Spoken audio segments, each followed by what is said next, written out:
Alright guys, I asked on the community poll if you guys wanted a basic hotkey guide for Warhammer 3. I did one of these for Rome 2 probably about a month ago. But you guys wanted one for Warhammer 3, and there are some different hotkeys that you guys should be aware of in Warhammer 3. Number one is the Hand to Lord key. I would recommend changing this keybind by default. It's set to home. If you're microing and you really need to find Karl Franz or whoever your lord is, just hit home and it'll take you directly to Karl Franz. Now, basic unit selection. If you want to control your entire army, you can either left-click drag, or you can hold control and press A, and you have the entire army selected. Now, to unselect your units, if we do that again, you can either left-click somewhere on the ground, like I just did, or you can just press enter. Personally, I press enter. Now, to select individual units, I'm sure you all know just the left click. To select multiple units, there's multiple ways to do it. If you want to control all your infantry, you can do Control I. You want to control all your skirmisher units, you do Control M. You want all your cavalry, you do Control and C. Pretty basic.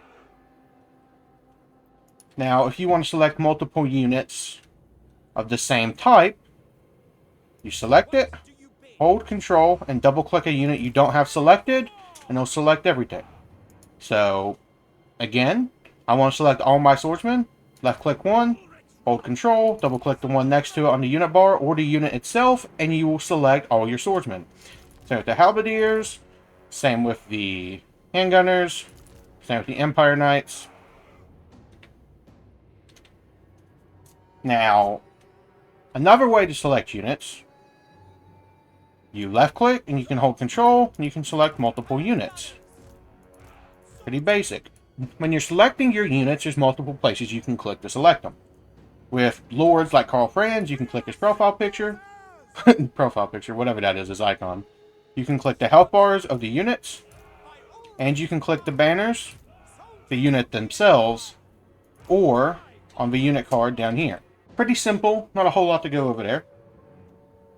Now, if you want to select multiple units right next to each other, like if I want to select all my swordsmen and all my greatswords, or not greatswords, halberdiers, you can left-click, hold Shift, click, and it'll select everything between the 2 points. It does not matter what direction you go.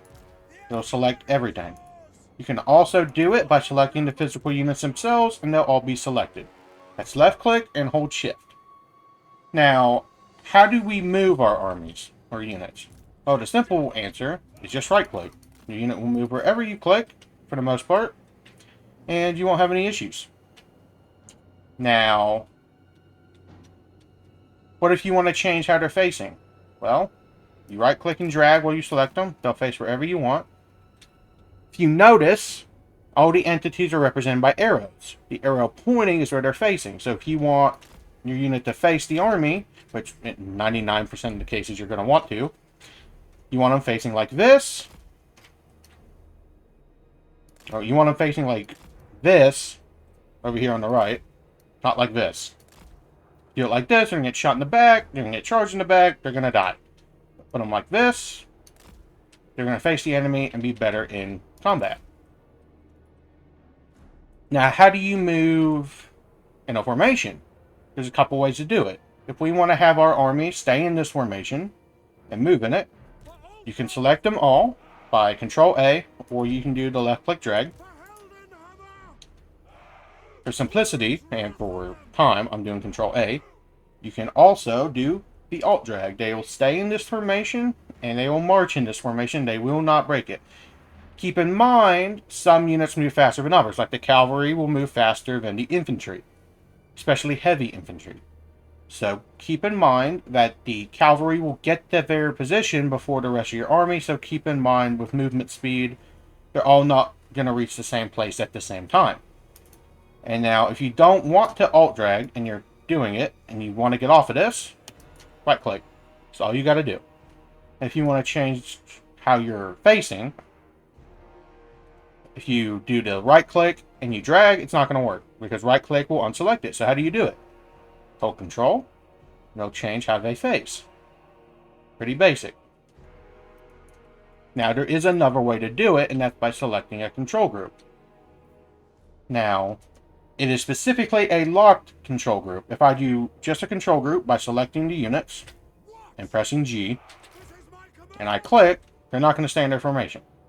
Now, if I want to set up another basic formation here, I want them to stay in this formation without alt-dragging. How do I do it?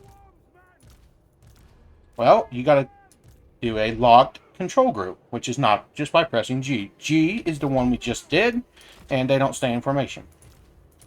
Now, doing a locked control group, the only difference is when you have your army selected, you hold control, and then you press G, and you'll notice this lock icon starts glowing. You can also just click the lock icon. And then if you click, you drag, they'll stay in formation. This time if you do the right click drag, they will change how they're facing. Unlike doing the alt drag. Personally, I prefer the alt drag because that's more so what I'm used to doing. So it's kind of a preference thing. This also divides your force so you don't get units mixed up. Pretty useful. And whether it's a locked control group or a control group, you just press G to undo it. That's all you got to do. Now, one of the more useful formations in Warhammer 3, and it is not useful in every situation, use your own discretion when using it, is the checkerboard formation. What is the best and fastest way to set up a checkerboard formation? It is definitely not manually doing it like this. For a while on stream, I was having to do it like this, and I hated it. Because, while it's the same formation, it just takes a lot of time. The more effective way to do it, and we're going to use our swordsmen and our handgunners for this example, is you left click, hold control, alternate click. So every other click, you're going to click another one. Drag them in formation. If you notice, your gunners are in between every swords unit. So now you want to select all your handgunners in this example. And then you want to alt drag and pull them back. Now, why is this formation useful? Guns need a clear line of sight in Warhammer 3 to be able to fire and not do friendly fire. Bows have an arc so they can shoot over, guns don't. So when this other Empire army marches to you, your guns are protected by the infantry still, and they can maintain their clear line of fire. And also, if we moved our handgunners a little more back, probably about right here, when one of their units engages one of our sword units, they're going to hit from the front and potentially wrap around the sides, which means your handgunners can shoot them in the side and inflict flanking damage. Now, with the checkerboard formation, just like any other formation, I would recommend keeping your cavalry on your wings. Keep your anti-large units in the back, in case you got to deal with them. And then you have your Carl Franz or your lords, your wizards, wherever you want to put them. Now, you could put the halberdiers on the flanks to guard from cavalry, but your cavalry's already doing that. So another way, or a reason to keep them in the back, is if they have monstrous units, like most of Khorne's units, for example, the really big ones, or dragons, or stuff like that. These can help deal with them. And they also, if they send flying units like the vampire bats, they can help deal with them and keep them off of your handgunners and stop you from taking necessary casualties. Now, during the battle, if you want your army or a selected unit to go down a specific path, you can hold shift and you can right click and they will follow this exact path that you draw. Just shift, right click. These units will follow that exact path we just drew to the T. Nothing particularly fancy about it. But again, if we want to go back to Carl Franz because we want him to do something, all we have to do is press home. I would recommend changing that in your settings. But those units are going to follow the exact path we drew, even though they're going to get probably caught by cavalry. But as you can see, they are following the path. Now, anyway, I hope you guys enjoyed this video. I'm going to play this battle, and I will see you in the next video. Peace.